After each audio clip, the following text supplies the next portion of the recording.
ఇతరులో వాడా మరి ఇతరులో వాడా ఒకసారి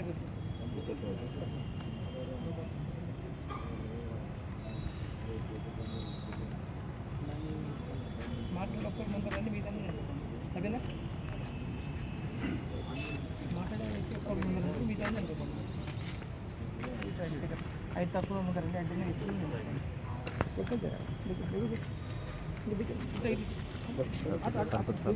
సగం భుజం అపా భుజం కృష్ణ కొంచెం అలా మీ పేరు గ్రామం చెప్పినాక ఓకే. నా పేరు సుభాష్ గౌడ్. నేను నిజామాబాద్ జయగౌడ జిల్లా అధ్యక్షుడిని. ఈరోజు మేము కలెక్టర్ ఆఫీస్కి కలెక్టర్ మేడంకి ఒక వినతి పత్రం ఇవ్వడానికి వచ్చినాం.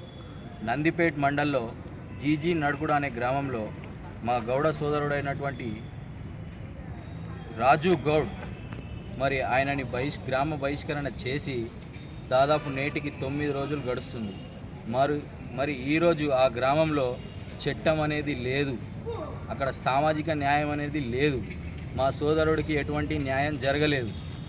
ఆ రోజు 2016లో నా సోదరుడికి విధించినటువంటి ఏదైతే 60,000 రూపాయల జరిమానా అది వెంటనే నా సోదరుడికి ఇప్పియాలి, మరియు గ్రామ బహిష్కరణ ఎత్తేయాలి. ఈరోజు నా గౌడ సోదరుడు అక్కడ మానసిక వేదన పడుతున్నాడు.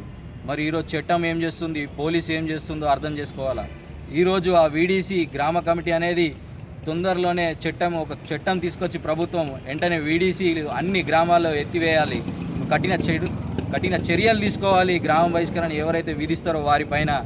ఈరోజు ఒకటే గుర్తుంచుకోవాలి, గౌడులు అందరూ ఐక్యం కావాల్సిన సమయం ఆసన్నమైంది. ఈరోజు అక్కడ గ్రామ కమిటీలో ఒక్కరు కూడా గౌడ కుటుంబం నుంచి కానీ అక్కడున్న గౌడ కులం నుంచి కానీ ఆ కమిటీలో లేరు. మరి వాళ్ళ ఒంటెత్తు పోకడగా వాళ్ళు నిర్ణయాలు తీసుకొని రాజ్యాంగా వారి ఇటువంటి ఏదైతే గ్రామ బహిష్కరణ అనేది అదొక చిన్న ఇష్యూ, అదొక చిన్న సాకు మాత్రమే.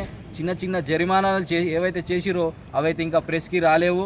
అది మీరు అందరూ కూడా ఒకసారి మీ ప్రెస్ ద్వారా విజ్ఞప్తి చేస్తున్నా, మీరు కూడా మాకు ప్రోత్సహించి ఈ కమిటీలు ఏవైతే ఉన్నాయో అవి ఎత్తివేయాలి అని చెప్పేసి అని నేను కోరుతున్నా. మరి ఈరోజు 9 రోజులు గడుస్తున్నా కూడా మరి అక్కడున్న నియోజకవర్గ ఎమ్మెల్యే గారికి ఈ ఇష్యూ తెలియలేదంటే మాకు నిజంగా ఏదో ఆలోచించాల్సిన దగ్గర విషయం అని చెప్పేసి అని అడుగుతున్నా. మరి ఈరోజు మరి గౌడ కమ్యూనిటీ ఓట్లు అక్కడ నియోజకవర్గ ఎమ్మెల్యే గారికి అవసరం లేదా, మరి ఒకసారి నిర్ణయం తీసుకోవాలి.